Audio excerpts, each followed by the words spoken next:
Hi students, welcome to another session where we're gonna start with cell, the unit of life. So I will write the heading first. Cell, the unit of life. Okay, I'm gonna write cell, the unit of life. दिख रहा है सही से? It's a big heading. And this chapter, you see, it's called Cell, the Unit of Life. So the first thing in this chapter is about G.N. Ramachandran. Now G.N. Ramachandran के बारे में वैसे तो आपको खुद पढ़ना चाहिए, but I will nonetheless tell you who he was and something about his work.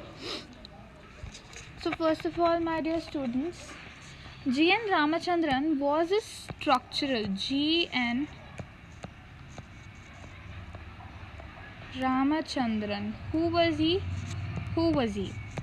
Now he was actually a structural biologist and he gave the triple helical structure of collagen. अब collagen क्या होता है and how is this important and why is his name given in your book? First of all, he was one of the first Indian scientists who was a Nobel laureate, deserved a Nobel Prize but didn't get a Nobel Prize. Okay, he was of that kind. He deserved a Nobel Prize but he didn't get one. Now see, he discovered the triple helical structure of what? Collagen. What is collagen? Collagen is collagen क्या है? अब जो भी skin care products आते हैं ना, हमारे जो स्किन केयर प्रोडक्ट्स होते हैं उनमें बहुत सारे प्रोडक्ट्स क्या होती हैं? कोलाजन क्रीम्स होती हैं. Collagen cream it is best for anti ageing. Okay, anti ageing मतलब कि अगर आप में से कोई भी एज नहीं, जैसे हम जब 30-40 के हो जाते हैं तो we want a 16-year-old skin back. The flawless skin and the glossiness we had in our 16-year-old skin we want it back. तो व्हेन वी बिकम लाइक 30 वगैरह, तो जब आपको 16 का ग्लो चाहिए, 30 में आपको 16 का ग्लो चाहिए. अब क्या डिफरेंट है आपकी स्किन में जब आप 30 के हो और जब आप 16 के थे? Well, when we were 16, our skin had lots of collagen. Collagen is the most abundant animal protein and हमारे फेस पे बहुत कोलाजन होता था, जिसकी वजह से हमें wrinkles नहीं आते थे हमारे, और ना हमारी स्किन एकदम ग्लॉसी और फ्लॉलेस रहती थी. तो उस स्किन के लिए आपको क्या करना पड़ेगा? आपको कोलाजन क्रीम्स, कोलाजन कैप्सूल्स, ये सब लेनी पड़ेगी, जिससे जो है आपकी स्किन रादर बहुत कोलाजन प्रोड्यूस करे और आप सही हो जाओ. तो इस मटेरियल का जो स्ट्रक्चर है वो ऐसा है. काइंड ऑफ आप जो ब्रेड्स बनाते हो ना, जब हम ब्रेड्स बनाते हैं तो हमारी मम्मी क्या करती है, 3 सेक्शन से शुरू होती है. शी टेक्स 3 सेक्शंस एंड उन सेक्शंस को जो है एक दूसरे के ऊपर क्रिस क्रॉस वी ब्रेड. तो after that the finished product looks something like this, है ना. ये हमारी ब्रेड होती है.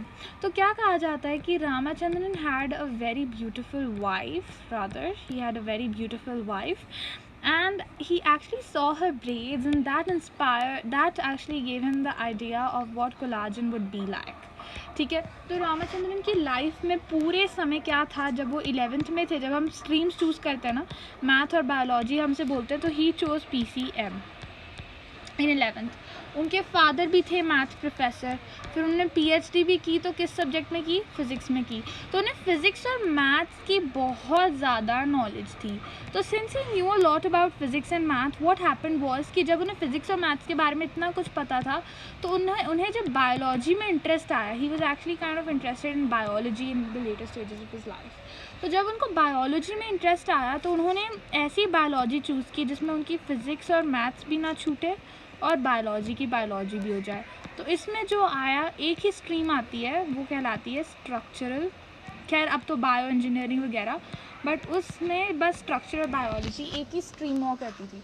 तो उसमें उन्होंने स्ट्रक्चर निकाले, प्रोटीन्स के ग्राफ बनाए, जिनको हम कहते हैं रामाचंद्रन प्लॉट. एक रामाचंद्रन प्लॉट एक ऐसा ग्राफ है जो कि आज भी स्टूडेंट्स यूज़ करते हैं। तो ये जो रामाचंद्रन प्लॉट था ये इन्होंने इसी तरीके से बनाया था, फिज़िक्स और मैथ्स और बायोलॉजी तीनों को यूज़ करके इन्होंने बनाया था रामाचंद्रन प्लॉट, ठीक है।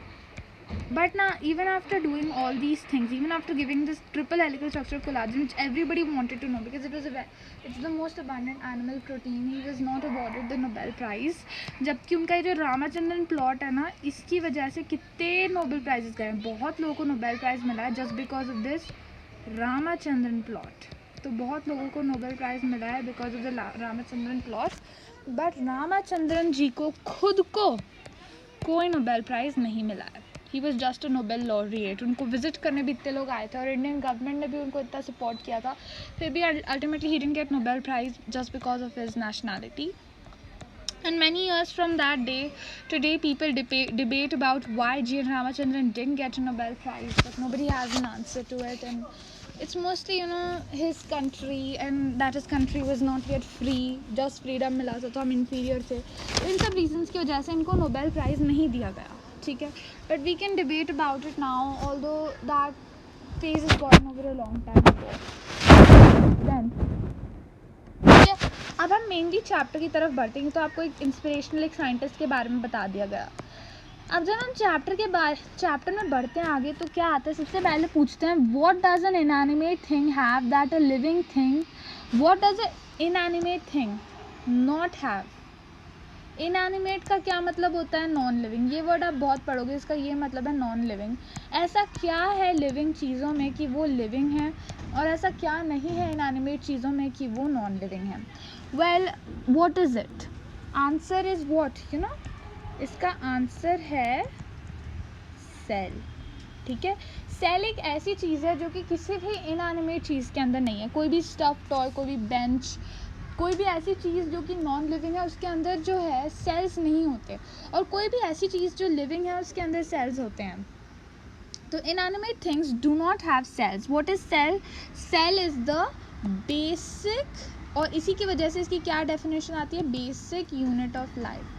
जो है, अगर आपको लिविंग बीइंग पसंद है, आपको लाइफ चाहिए, तो you will need a cell. Without a cell life can not happen. तो ऐसी चीज़ जो कि नॉन लिविंग चीज़ों में नहीं है और सिर्फ लिविंग चीज़ों में है, तो इसका बेस्ट आंसर होगा तुम्हारा सेल. जो सेल है वो किसी भी नॉन लिविंग चीज़ में नहीं है और हर लिविंग चीज़ में है. विदाउट अ कंप्लीट सेल, ऐसे नहीं कि सेल के कुछ पार्ट्स मिसिंग है. Without a complete cell the thing can not be living, ठीक है. अब इसके बाद यूनिसेलुलर और मल्टीसेलुलर दो टाइप्स के ऑर्गेनिजम्स होते हैं. Based on the number of cells there are two kinds of organisms. पहले कैसे आते हैं, यूनिसेलुलर. अब यूनी का मतलब क्या होता है, वन, और दूसरे टाइप के आते हैं मल्टी सेलुलर. यूनी वन होता है जैसे आपकी यूनिवर्सिटी है ना, यूनिनामस मतलब कि एक ही टाइप का वोट हो जाए पार्लियामेंट में. तो यूनी मतलब कि वन.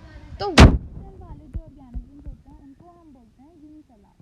और जिसमें मोर देन वन सेल्स जिसमें ऑर्गेनिक होते हैं, मोर देन वन मतलब कि group of cells, aggregates of cells या टिश्यूज, ठीक है, एग्रीगेट्स ऑफ सेल्स या टिश्यूज या कुछ भी, तो उसको हम क्या बोलते हैं, उसको हम मल्टीसेलुलर बोलते हैं. तो ये सेल की थोड़ी बात हो गई, ठीक है. Unicellular organisms are capable of. अब यूनिसेलुलर ऑर्गेनिजम्स के बारे में बहुत स्पेशल सी चीज़ है. तो यूनिसेलुलर ऑर्गेनिजम्स की स्पेशलिटी क्या होती है, पहली बात वो इंडिपेंडेंटली एग्जिस्ट कर सकते हैं, ठीक है. Anything less than complete structure of cell does not ensure independent living, ठीक है. एक तो उनकी क्या स्पेशलिटी होती है कि वो इंडिपेंडेंटली एग्जिस्ट कर सकते हैं, इंडिपेंडेंट एग्जिस्टेंस. ये उनकी पहली स्पेशलिटी कि वो इंडिपेंडेंटली एग्जिस्ट कर सकते हैं. मतलब उन्हें किसी भी, वो अकेले ही काफ़ी हैं, वो मतलब ना. सेल में क्या होता है, सेल का इतना कॉम्प्लेक्स कुछ होता नहीं. जैसे ये सेल है तो ये क्या कर सकता है, it can eat, it can breathe. जैसे ना, अच्छा I will give you an example, eat, breathe, excrete, sleep, ठीक है. ये जो अगर कोई अमीर बाप का बेटा है जिसके पास सारे पैसे, तो if he does only these four things also he will sustain. These are the basic needs of life, ठीक है. ये बेसिक नीड्स है कि वो खा सकता है, वो सो सकता है, वो ब्रीथ कर सकता है, वो एक्सक्रीट कर सकता है, मतलब कि वो जिंदा है. तो जो एक सिंगल सेल है वो ये सारी चीज़ें कर सकता है. तो इट कैन इंडिपेंडेंटली एग्जिस्ट, ठीक है। उसमें क्या है, किचन भी है, तो एक लाइसोसोम है जो कि उसकी वेस्ट डिस्पोजल फैक्ट्री, एक कंट्रोल सेंटर है। और अगर प्रोकैरियोट्स ले लो तो उनके पास भी बेसिक चीज़ें तो होती ही होती है। तो सेल्स में ये ईट्स, स्लीप, ईट, ब्रीद, एक्सक्रीट, ये चारों चीज़ें अगर उसने कर ली ना तो वो लिविंग है। और सेकंड स्पेशलिटी क्या होती है लिविंग सेल्स की, कि they are performing life functions. They can perform what, life functions. Life functions क्या होते हैं, लाइफ फंक्शंस मैंने यही बताया तुम्हें अभी, स्लीपिंग, ईटिंग, ब्रीदिंग, एक्सक्रीटिंग, इनके अलावा कोई लाइफ फंक्शंस होते ही नहीं। मतलब तुम अगर रेस्पिरेशन कर सकते हो, एक्सक्रीशन कर सकते हो, और डाइजेशन कर सकते हो, अब्जॉर्प्शन कर सकते हो, तो यही तुम्हारे लाइफ फंक्शंस हैं। इनके अलावा कुछ भी फंक्शंस की ज़रूरत है नहीं, तो वो ये सब कर सकते हैं, तो वो इंडिपेंडेंटली एग्जिस्ट कर सकते हैं, उनको किसी भी सपोर्ट की कोई ज़रूरत नहीं है, ठीक है। फिर इसके बाद हम बात करते हैं एक फेमस साइंटिस्ट की, जिनका नाम क्या था, एंटन वॉन ल्यूवेनहोइक, ठीक है। अब हमने सेल की बात कर ली कि लिविंग चीज़ों में सेल होते हैं, नॉन लिविंग चीज़ों में सेल नहीं होते, जो यूनिसेलुलर ऑर्गेनिज्म होते हैं वो इंडिपेंडेंटली एग्जिस्ट कर सकते हैं और लाइफ फंक्शंस परफॉर्म कर सकते हैं, ठीक है। अब एंटन वॉन ल्यूवेनहोइक कौन थे, he was the first person to describe a live cell, actually to see. Anton van Leeuwenhoek, पता है, अगर हम गेस करो, क्या ये बायोलॉजिस्ट थे, गेस करो ये क्या थे, बायोलॉजिस्ट थे? Well, answer is no. कुछ और, क्या ये फिजिसिस्ट थे? क्योंकि फिजिसिस्ट भी आपने पढ़ लिया कि मैथ्स में आ सकते हैं, बायोलॉजी में आ सकते हैं, तो आंसर इज नो। क्या ये पढ़े लिखे थे? Was he a literate, even literate थे, एजुकेटेड थे, कुछ भी पढ़ा, कुछ मतलब पढ़ाई लिखाई कुछ भी की थी कि नहीं? तो आंसर इज नो। तो you do not have to be educated in order to be knowledgeable. This is a very wrong idea कि for some you have to have a degree, university की डिग्री होनी चाहिए, ऐसा कुछ नहीं है। To be knowledgeable you do not have to be educated, okay? Your knowledge does not depend on your education. He was a keen, तो वो क्या थे क्या? He was a keen observer. उनमें क्यूरियोसिटी थी। The child in him was alive. He was excited by the little things, you know, the smallest of things would excite him. तो keen observer थे, बहुत ज़्यादा उनमें क्यूरियोसिटी थी, और उनके अंदर जो बच्चा था ना वो ज़िंदा था, जो उनके अंदर जो बच्चा था ना वो मरा नहीं था अभी, तो वो कुछ भी देखते थे वो एक्साइट हो जाते थे, और उसके बारे में वो उनको एक और, वो थोड़ी इंटेलिजेंट थे, you know, not educated, he was intelligent, because उनने क्या देखा कि कुछ भी तुमने ऑब्जर्व किया है उसको तुम लिख डालो एक पेपर पे, ठीक है, लिख डालो। इतने उनमें एजुकेशन थी कि वो लिख पाएँ, तो लिख डालो और उसे पब्लिश कर दो, जिससे सब उसके बारे में पढ़ लें और सब जान जाएं। तो दिस वाज हिज स्पेशलिटी, ठीक है, कीन observer, and he had the curiosity in him was alive, and the child in him was alive, and he was intelligent. Then there was Robert Brown. So first, this is Anton van Leeuwenhoek, who was the first to describe a live cell. He went to this, उन्होंने क्या किया था ना, उनने तब क्या हुआ था कि जैसे आईपैड्स आए थे थोड़े सालों पहले, क्या हुआ था कि एप्पल ने एक प्रोडक्ट इंट्रोड्यूस किया जिसका उन्होंने नाम रखा आईपैड्स। तो एवरीबडी वांटेड एन आईपैड। तो तब क्या हुआ, तब क्या चीज़ आई थी इनके समय में, iPad of their day was microscope. तो माइक्रोस्कोप इन्वेंट हुआ था, तो उससे हम सब कुछ ना जूम करके देख पा रहे थे। तो ना अब माइक्रोस्कोप जब इन्वेंट हुआ तो एंटन वैन ल्यूवेनहोइक ने खुद का एक ऐसा माइक्रोस्कोप बनाया, ऐसा उसमें ग्लास था और उसके पास एक कवरिंग थी। तो इस माइक्रोस्कोप में वो यहाँ पे अपनी आँख रखते तो वो सब चीज़ों को ना जूम करके देख पा रहे थे। It was like a magnifying glass. तो ना इस माइक्रोस्कोप में उन्होंने क्या देखा, टीथ पे जो गंक लगी रहती है ना, जो ब्रश नहीं करते थे उस ज़माने में लोग ज़्यादा, तो उस पर जो डर्ट लगी रहती थी उसको उन्होंने देखा, तो उससे उन्होंने बैक्टीरिया डिस्कवर किया। फिर वो एक पॉन्ड में गए, पॉन्ड में उन्होंने क्या देखा, पॉन्ड था, पॉन्ड में पानी था, पॉन्ड में पानी था,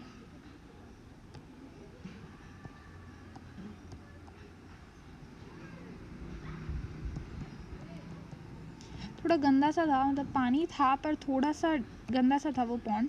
तो उसमें उन्होंने क्या किया, उन्होंने माइक्रोस्कोप से देखे तो छोटे छोटे उन्हें कुछ लिविंग ऑर्गेनिजम्स दिखे। तो उन्होंने इसका नाम क्या रखा, उन्होंने इसका नाम रख दिया एनिमल्क्यूल्स, मतलब लिटिल एनिमल्स।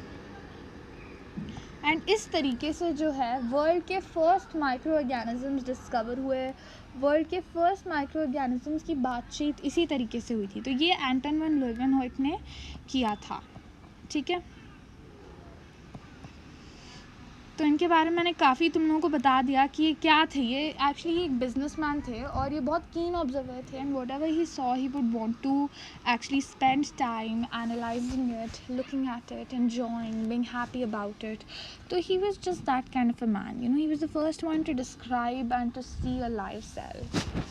ही थॉट ये सब किसी ने नहीं देखा होगा कि इतने छोटे छोटे लिविंग ऑर्गेनिजम्स, सेल्स। तो उन्होंने उसको डिस्क्राइब किया और उन्होंने सबको बताया इसके बारे में। इसके बाद कौन आए, इसके बाद जो है सेल की तो डिस्कवरी तुम लोगों को पता ही है वो किसने की थी, रॉबर्ट हुक डिस्कवर्ड सेल। फिर इन्हीं के एक आए भाई बंधु रॉबर्ट ब्राउन, इन्होंने क्या डिस्कवर किया, न्यूक्लियस। न्यूक्लियस जो है ना काफ़ी ऑब्वियस था, मुझे पता था कोई ना कोई तो बहुत जल्दी डिस्कवर कर ही लेगा, बिकॉज न्यूक्लियस बहुत जल्दी 1831 में ही डिस्कवर हो गया था।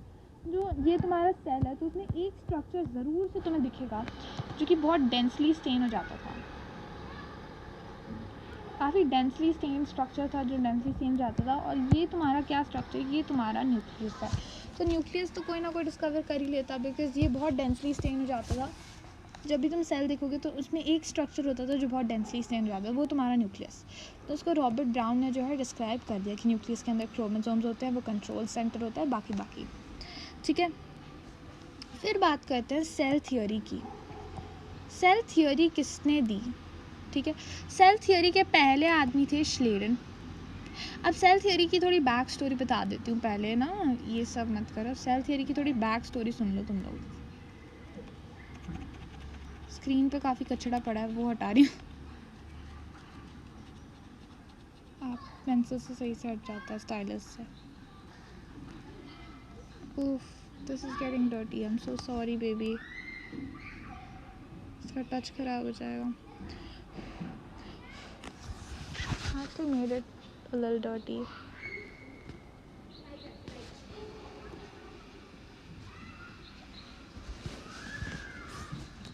Anyways, I want to give you a little backstory of the cell theory. Cell theory की थोड़ी बैक स्टोरी सुन लो, ठीक है, before actually understanding the cell theory, no little back story. तो सबसे पहले क्या थे, एक श्लेडन थे, ठीक है। 1838 में जर्मनी के एक पार्ट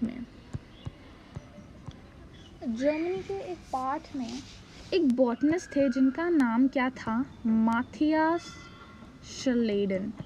ये किसके साथ काम करते थे, ये प्लांट्स के साथ काम करते थे। बॉटनिस्ट मतलब कि प्लांट्स के साथ, ठीक है। तो श्लेडन जो थे वो प्लांट्स के साथ काम करते थे, ठीक है। कुछ स्टिकर देखते तुम लोग बताती हूँ वो क्या ऑब्जर्व करते थे, वो प्लांट्स ऑब्जर्व करते थे। क्रिसमस का तुम्हें ये देखो, ये लीव्स है ना, वो प्लांट्स के साथ काम करते थे, माथियास श्लेडन, ठीक है। अब जब वो प्लांट्स के साथ काम करते थे तो उन्होंने क्या देखे, लीव्स देखे, है ना, लीव्स और प्लांट्स, बहुत सारे प्लांट्स को उन्होंने जब ऑब्जर्व किया तो वो एक कंक्लूजन पे आए कि all plants are made of cell. This was a bold hypothesis, ठीक है। This was actually just a hypothesis, but it was a bold hypothesis, he firmly believed in it, ठीक है। So he said all plants are made of cells, ठीक है। अब वहीं कहीं एक दूसरे पार्ट ऑफ जर्मनी में एक और जूलॉजिस्ट काम कर रहे थे, उसका नाम क्या था, थियोडर श्वान।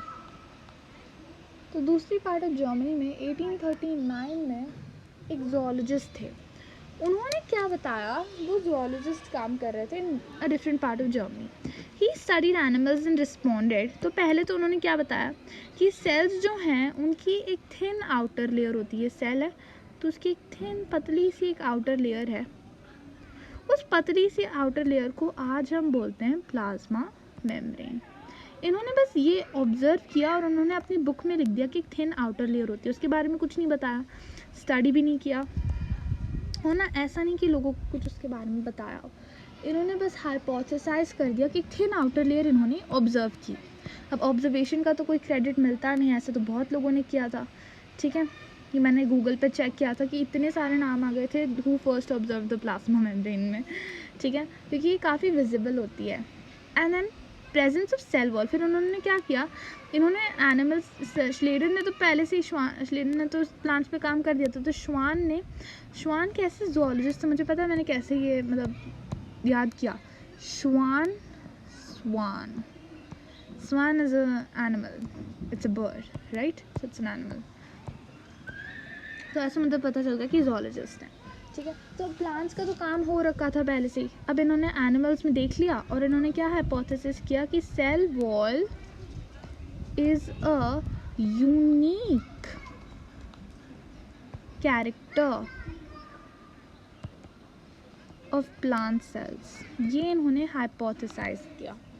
ठीक, क्योंकि प्लांट्स का तो पहले से ही श्लेडर ने देख रखा था, तो श्वान ने जो है एनिमल्स का देख के ये हाइपोथेसाइज कर दिया. ठीक है, अब इनके मेन हाइपोथेसिस पे आते हैं, जो कि था bodies of animals and plants. इन्होंने एनिमल्स के लिए कह दिया all animals are made of sales.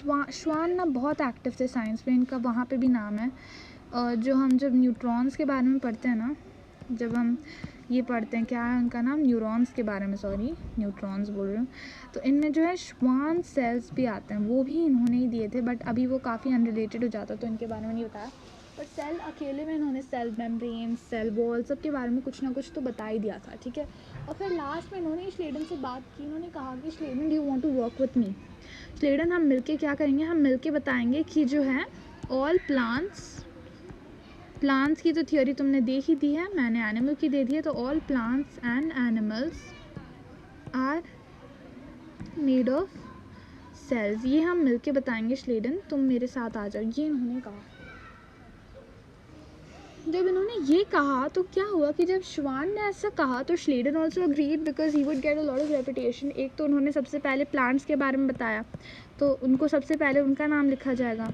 दूसरा जो है एक सेल थियरी से उनको एक एडेड अटेंशन मिल जाएगी. ठीक है, तो ये थे, इन्होंने ये कहा.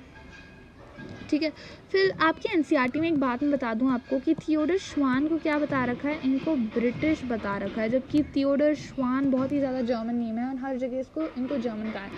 तो इनकी नेशनैलिटी के बारे में पूछे तो एनसीईआरटी के हिसाब से वो ब्रिटिश है, बट उसके हिसाब से वो जर्मन है गूगल के हिसाब से.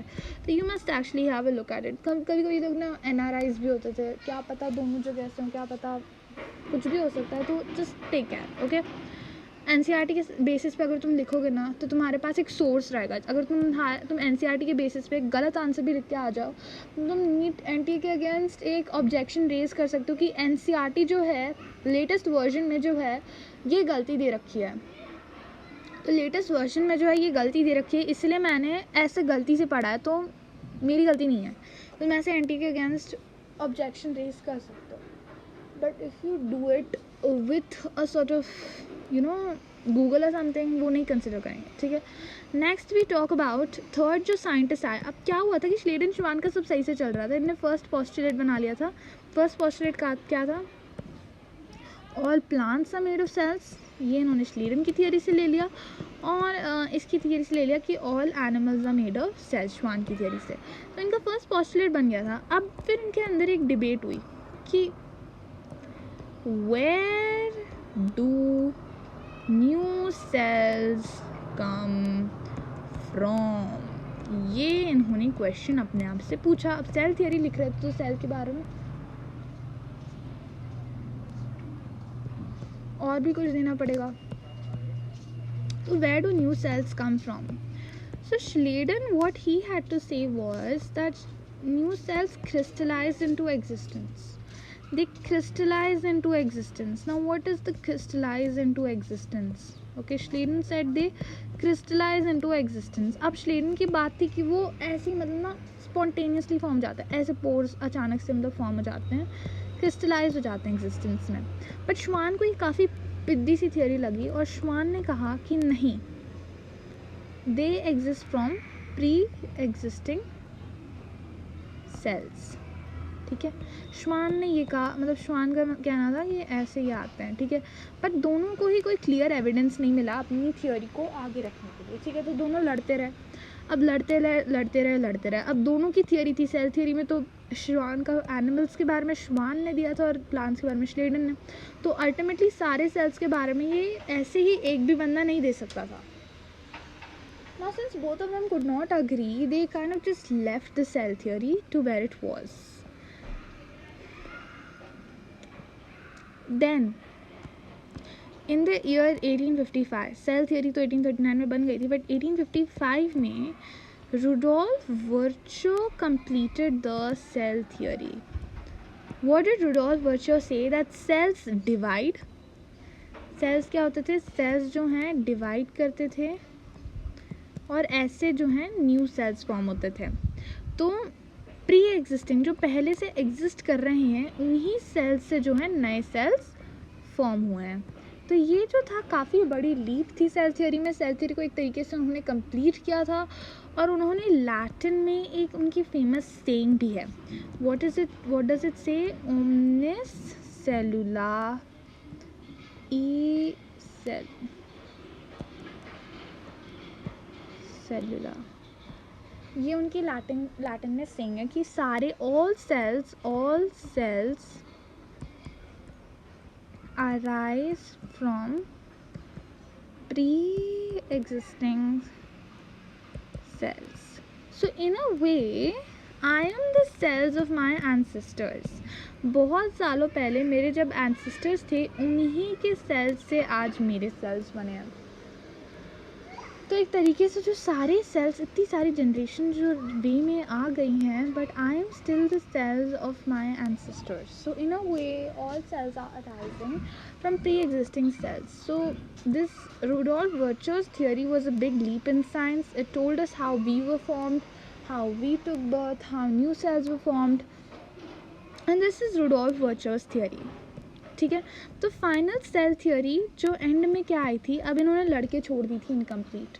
But incomplete theories don't look very nice. Later on Rudolf Virchow completed the cell theory. तो फाइनली सेल थियोरी क्या हुई? सेल थियोरी को फाइनली किस रूप में पढ़ा गया? पहली बात, all living organisms are made of cells and cell products. ठीक है, first postulate was that all living organisms are made of cells and cell products. See, देखो, cells and cell products का क्या मतलब है कि cells से बने टिश्यू से बनी organs से बने organ system, उससे बने organism. तो जो है सेल्स और ये सारे क्या हैं? सेल के प्रोडक्ट्स. तो सेल्स और सेल प्रोडक्ट्स से ही सारे लिविंग ऑर्गेनिजम्स बनते हैं. And second postulate of the theory said that all cells arise from pre existing. All cells arise from pre existing cells. इसका एक कंटिन्यूएशन भी है कि and continuation is attained through genetic material. Although this sentence is not written in your book, this was given in the original cell theory. After this, we talk about prokaryotic cells.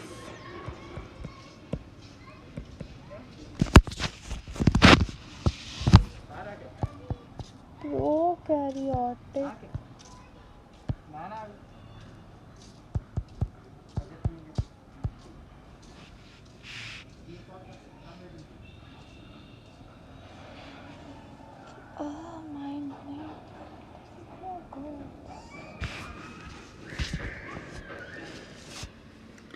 Then we talk about prokaryotic cells that lack membrane bound organelles. ठीक है.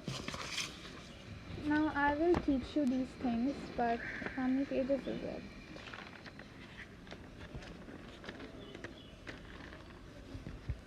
When we talk about prokaryotic cells, ठीक है, prokaryotic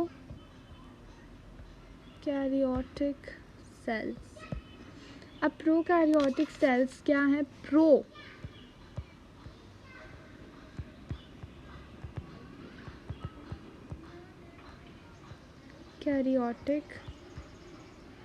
nucleus. So it's basically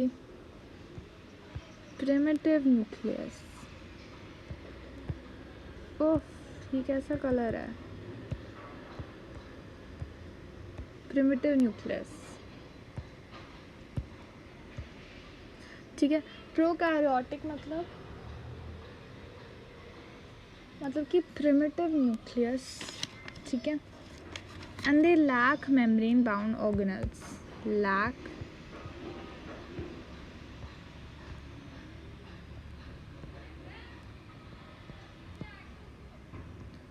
organelles. Organelle का मतलब पता है क्या होता है? Little organs. तो I can write it as little organs because each of our cells have got organs for different functions. So examples of a prokaryotic cells are mycoplasma, which is also known as the smallest cells, don't have cell walls. ठीक है. अब जो prokaryotic cells होते हैं, they have a cell wall for protection. तो ये वो होते हैं प्रोकैरियोटिक सेल्स, और उनकी एक थिक टफ सेल वॉल होती है प्रोटेक्शन के लिए. ठीक है. They have a nice little cell wall. ठीक है. पर ये जो सेल वॉल है ना, it is absent in mycoplasma. Mycoplasma only has a cell membrane because it's the smallest cell.